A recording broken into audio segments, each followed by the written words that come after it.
Well, here we are. Well, rather, here I am in Golden View's 2400 sow barn that's under construction. I'm going to give you a little bit of a video on the inside here initially, or what is inside anyway. Right now it's a bit breezy, so we'll try and walk with the wind. It'll make the wind noise a little bit less. I'll flip the camera around here in a sec. I just want to give you a little bit of a little intro anyway. It's going to be a great video because about halfway down the barn we're going to get treated to some really cool music, because there's a whole bunch of guys working out here on Saturday, and who doesn't work better with some music playing. So let me flip it around here. We'll give you a shot of what it looks like so far. So I'm just standing on the south end of the barn. You can kind of see a 8-foot wide hallway here. It's 8, 7, I'm not quite sure what it is. I believe it's 8 here. And on both sides of this hallway, we're framing in some grower rooms for the gilts, the GDU. So there'll be it'll be a 2-stage grower as they develop in the barn, and then there'll be eventually a doorway and a wall here as we're transitioning into the gestation area. So we got it's about 160 some foot wide barn, I believe, and this of course is the center. So both sides of the center, we've got all of our NEADAP equipment already staged in here, so we don't have to kill ourselves trying to get it through a door. There'll be two dynamic gilt pens on this end of the room, and I'll just give you a quick pan around back to where I came from.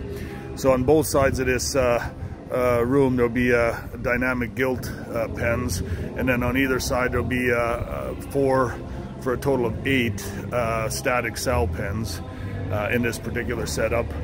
EPS building, I'll get a shot or some video from the outside as well, but EPS SIPS panel building with Munters fans, mostly Munters fans going in for ventilation. We have those staged inside already, as you can see. That'll be the Munters drive, a lot of them with some smaller ones as well.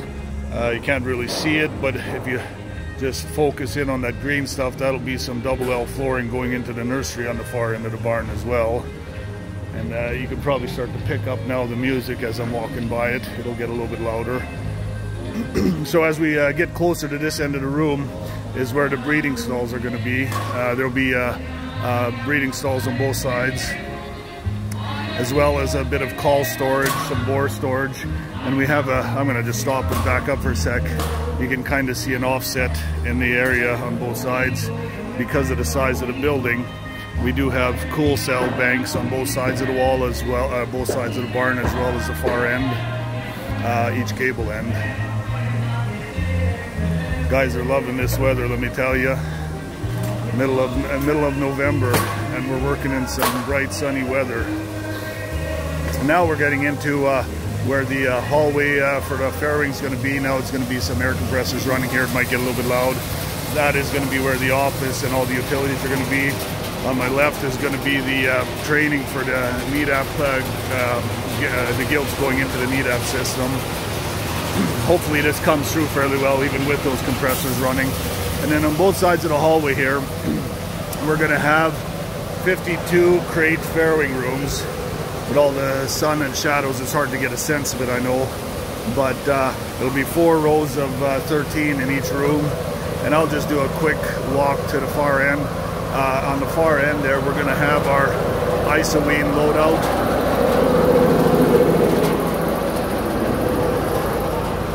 You'll see here the floor rises up just a bit to accommodate the ramp on the far end for the isoween loadout, and we also have our gilt nursery. Now I'm going to probably stop before I get to the far end because there's another compressor, and you won't hear me anyway.